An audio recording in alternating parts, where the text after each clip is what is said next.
Yeah, so that's where he can come in and kind of get in his way, but don't reach out like that. Just almost set an by accident pick. You'll get away with that most times, but he can't cross-check him like that if it's not his scrum to be involved in. But a picked off pass. Moran was the one who made the ball go the other way, and he's got it back on a breakaway. He scores. That's had his stick up in the right play and the right play defensively, and then off to the races. There's some pure speed. And a little bit of a lucky break as looked whoever was chasing him down got a good piece of his stick. And so here it is. You'll see it on the replay. Number 4 chasing him down, Lankowski. You're right. He might have altered that shot coming over the top and just maybe an unpredictable shot for Swift to save. Swift looked like he thought it was going low to the stick side the way he moved out, and it fluttered right between his legs, right beside his paddle. And Owen Sound's on the board, trailing 4-1, just under 10 minutes to go here in the second period, and here they come again. Moran with it again, so he'll be feeling it now, wanting to help lead them back. And Merrifield as well. You wonder if he's going to step in and play an offensive presence on this game as he tries to get to the middle. Can't get a good shot off as he gets dumped. Still looks like he's really favoring that ankle. Yeah, he went down gingerly, didn't get up fast, did he?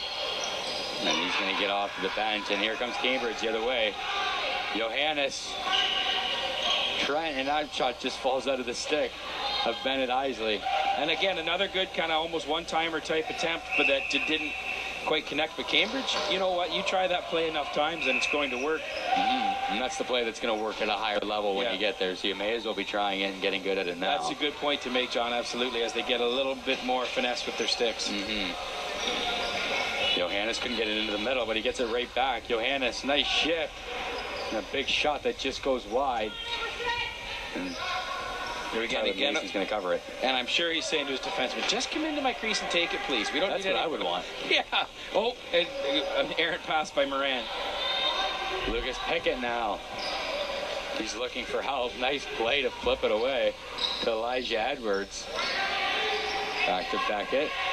Back to Gillespie. And across to Lankowski. As they move the ball around nicely and get set up on offense. And here comes the opportunity right to the net. That's a good save by me. Yep. Kept his 5-hole nice and tight there. The big stick down middle. That one-timer play connected. So there you go. And Mason, he's coming to play here in the second period. And that's Dylan Gillespie who got that one off really cleanly and on net. Oh, and there's a big hit. Just out of camera range, so I didn't see it where it happened. Emerson Gotch got connected with. It was tough to see who it was, but he kept moving. He's going to get a line change in. They're going to have fresh legs off the bench, but it's not going to matter as Cambridge takes the ball. Looks like Quentin Merrifield is kind of getting his shoes and everything adjusted every time he goes off. You know, with playdowns coming up, and like you said, the regular season means what it means. Yep. Yeah, you wonder, is it wise to have him keep running them out there? What I noticed is in lacrosse, those defensive and offensive changes are so important. Oh boy, picked off here by Cambridge. And another save, but it's going to be a foot in the crease anyways, isn't it? It's Nick Trent. Mason just bailed out Caleb Morrison big time. And you need your teammates to do that for you once in a while. But Merrifield's not able to hustle to the bench on the change, and that could be a problem defensively for Owen Sound, more than his movement once he's on the floor. Yeah, it seems like such a simple thing, a few seconds, but a few seconds can open up a lot of time for somebody, and there's a few seconds he gets the pass off, and it's Isley alone to the forehand and nothing. Another nice save by Mason. Yeah, beautiful save. Stayed nice and came out and he does it again. Owen Sound can't get it by Isley, but Mason equal to the task. We're going to have to buy him a Gatorade after this game. And it's Edwards now who makes some room for himself. A nice move in Edwards, and he's robbed as well. Two Owen Sound players crashed into each other, causing that open space. And here's another opportunity in the middle. Mason with 6, 7, 8 saves in a row. There's another one off the shoulder. We're going to have to talk about number 15 stick handling once you get a chance. Holy cow. There's some relief. So Tyler Owen took the ball from up high, down around his ankles, back up. He did it 2 or 3 times, and that is really difficult to go high and stick handle with a cross ball down low. Those are some pretty advanced stick handling skills for a 13, 14-year-old player. We saw some of the novices trying it earlier tonight and having such a tough time and just losing the ball. And here comes Moran again alone. Tried to go to the same spot or got deflected there, and he stopped this time by Swift. So Swift not to be outdone by Mason. He actually, his stick got out of the way, but he got his legs together. Moran really aggressive on defense and took the ball back. Now timeout called by Owen Sound. Moran, a guy who seems to be doing a lot on the defensive side and being leaned on that end, but once you give him the ball and give him some space, he looks so natural offensively as well, which is rare to see. So a timeout called by Owen Sound, which is not something you see very often. With 5:18 left in the second period anyways. And they're going to get 20. I heard this referee, I noticed, I was just, when you and it's always great, of course, to have Jamie Grimbleby in the booth with you had for the novice game. So I'm just watching, and these two referees are sharp on the clock. He's getting the shot clock back down to 21, which is important if you're Cambridge. You don't want them to have a reset. I'm not quite sure the reason for that timeout call by Owen Sound. But they seemed very urgent to get it called. They did, and so whether it's just we're down 4-1, we've got the ball, let's set up an offensive play, I guess that's what it is. But you don't see it that often in lacrosse, that's for sure. And actually, to tell you the truth, I'm going to admit that I'm not sure how many timeouts they get. I mean, in hockey, you only get the one, so that might be it.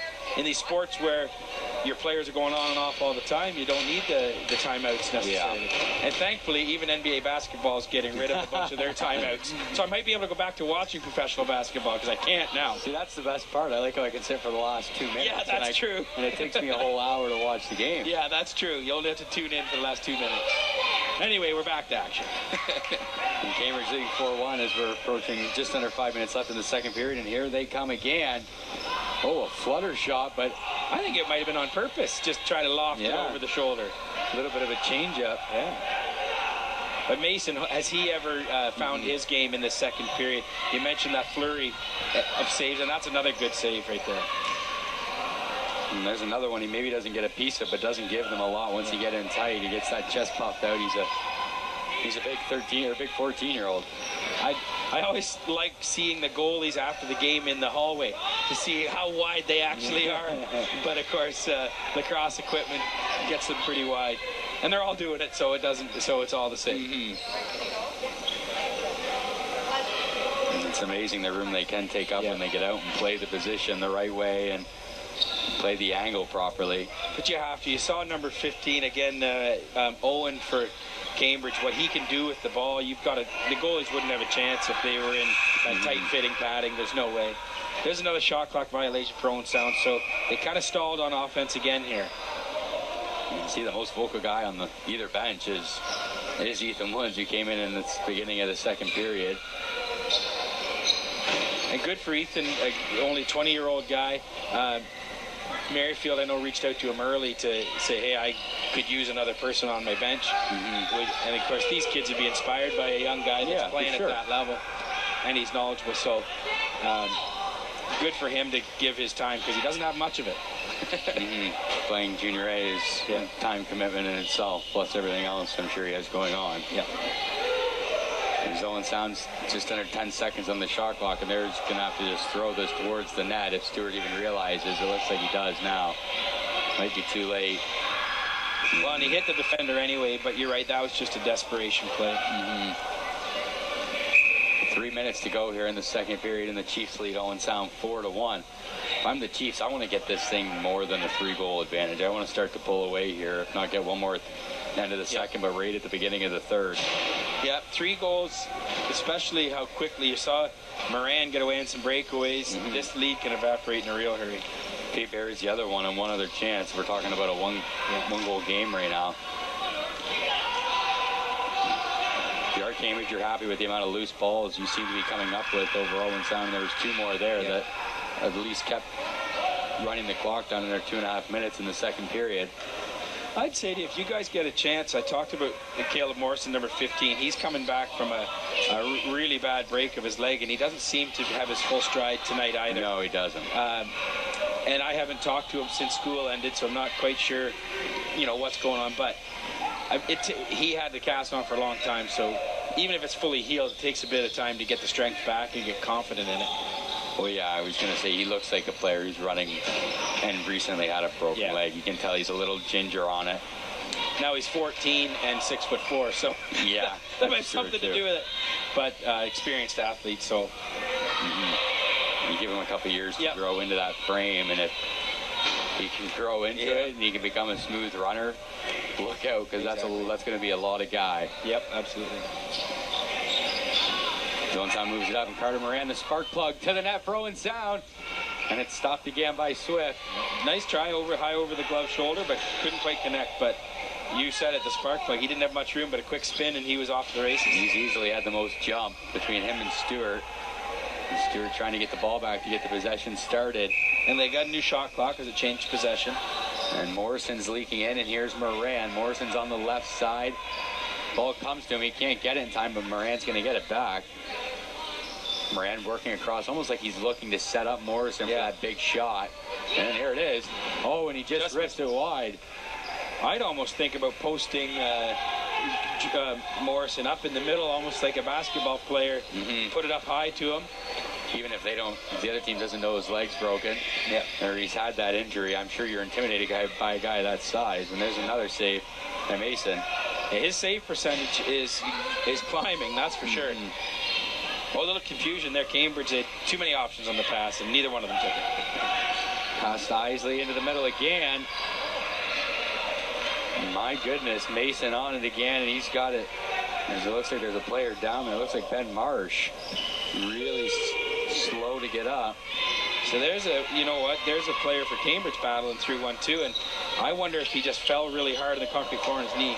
There's a nice pass up by Morrison. If I'm going down, that play worked out well for you. The guy slow getting to the bench. He's going to set it up. Not a lot of time on the clock, and that'll be it for